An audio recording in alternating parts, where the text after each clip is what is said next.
Shri Y.S. Avinash Reddy.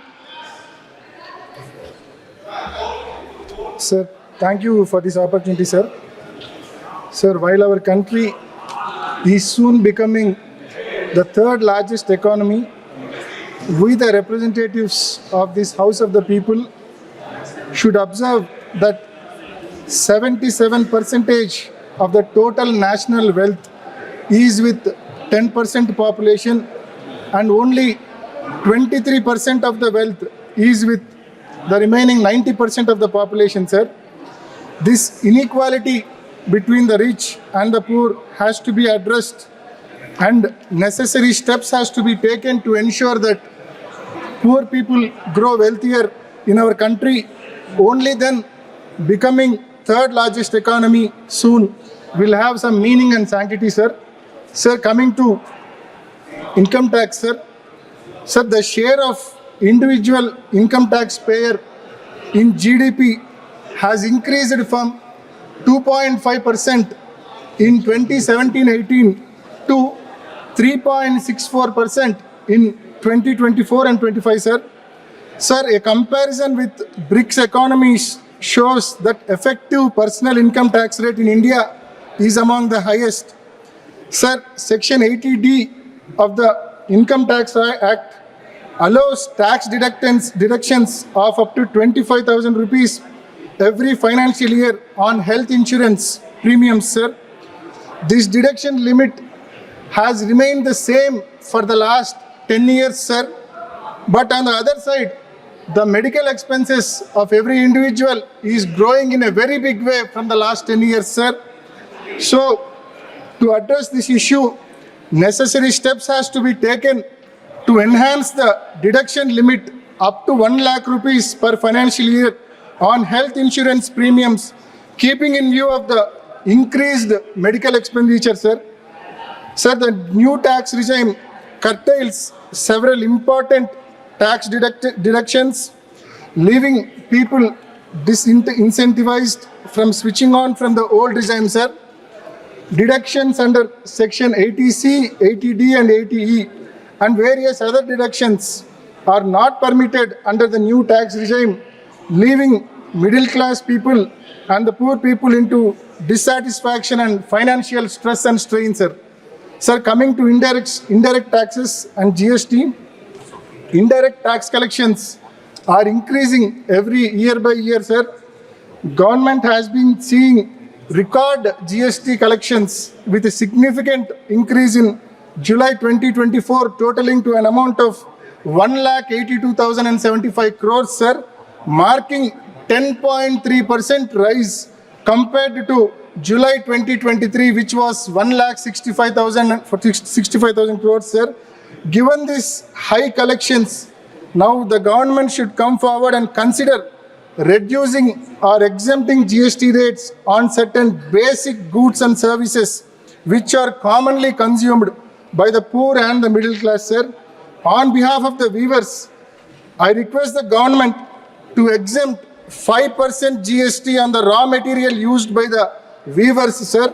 And on behalf of the fishermen, fishermen are making a request from a long time, sir, for GST exemption on components used for making fishing nets, including nylon twines, ropes and floats, sir. Sir, and farming community, you very well know, sir, it is in severe distress. We have to address the issues of farming community, sir. Sir, a new act has to be introduced in this house, fixing MSP for all crops produced by the farmers in this country, sir. Sir, and more importantly, sir, to promote farm mechanization and to support farmers, GST should be exempted for all farm supplements, sir. Sir, and more importantly, sir, 18% GST is collected on health insurance premium and life insurance premium, sir.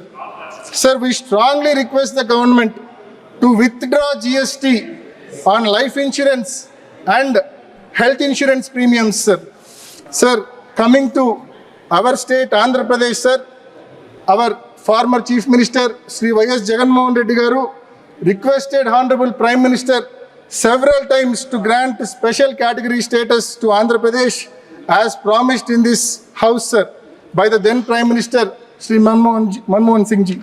We strongly urge the government to grant special category status for Andhra Pradesh and fulfill the promise made in this House, sir. Sir, in AP Reorganization Act, establishment of steel plant at Kadapa was promised to us, sir. We strongly urge the government to establish steel plant at Kadapa, sir. Sir, in the same AP Reorganization Act, railway zone at Vizag was assured to us, sir.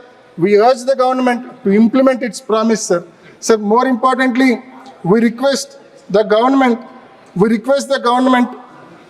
to withdraw its plan to privatize Vizag steel plant, sir. Sir, thank you. I once again thank you for this opportunity. Thank you, sir. Thank you, sir.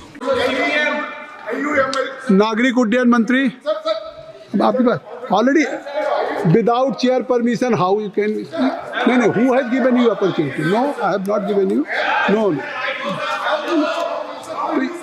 How you can talk directly either you address to me you have not address to me mister you are senior most sir आप ये करेंगे Thank you, Honorable Chairman, sir.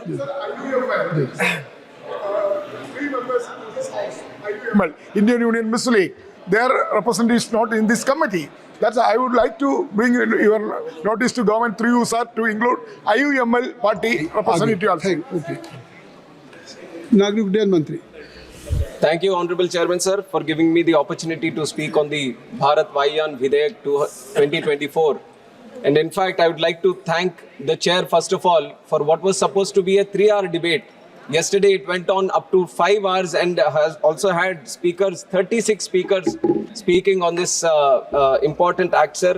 Adur Prakash ji, Rajiv Pratap Rudi ji, Rajiv Rai ji, Saugat Rai ji, CN Annadurai ji, Magunti Srinivasulu Reddy ji, Dileshwar Kamayat ji, Srirangappa Barane ji, Bajrang Manohar ji, Kishori Lal ji, Ganesh Singh ji, Abhay Kumar Sinha ji, Rajesh Ranjan जी, सच्चिदानंदम जी, मलविंदर सिंह जी, विजय कुमार दुबे जी, दयानिधि मारन जी, सामदानी जी, राजकुमार सांगवान जी, रमेश अवस्थी जी, सेल्वराज जी, रवि कुमार जी, प्रेमचंद्रन जी, पाडवाई जी, प्रवीण खंडेलवाल जी, हनुमान बेनीवाल जी, चंद्रशेखर जी, दत्ताराम वायकर जी, सुधा जी, प्रवीण पटेल जी, मोहम्मद जावेद जी, तापिर गांव जी, रहमान जी, अजय भट्ट जी, जगदम्बिका पाल जी और आनंद भदौरिया जी.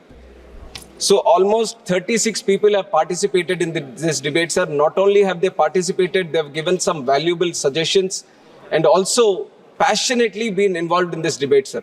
And I would like to remind the House, 20 years back, if you would have seen any civil aviation topic that has been discussed in the House, the participants were mainly coming from technical background or they were coming from these major metropolitan cities where the presence of airports has been maximum. But yesterday, if you had witnessed the debate for 5 hours, we have seen from the length and breadth of this country, from the remotest areas of this country, from the most backward areas of this country, people have passionately, honorable members have spoken on this bill, and that is the change this government has brought in and the Honorable Prime Minister Narendra Modi ji has brought in to the civil aviation, sir. Civil aviation has witnessed unimaginable growth in the last 10 years since Modi ji has taken charge as the Prime Minister of the country.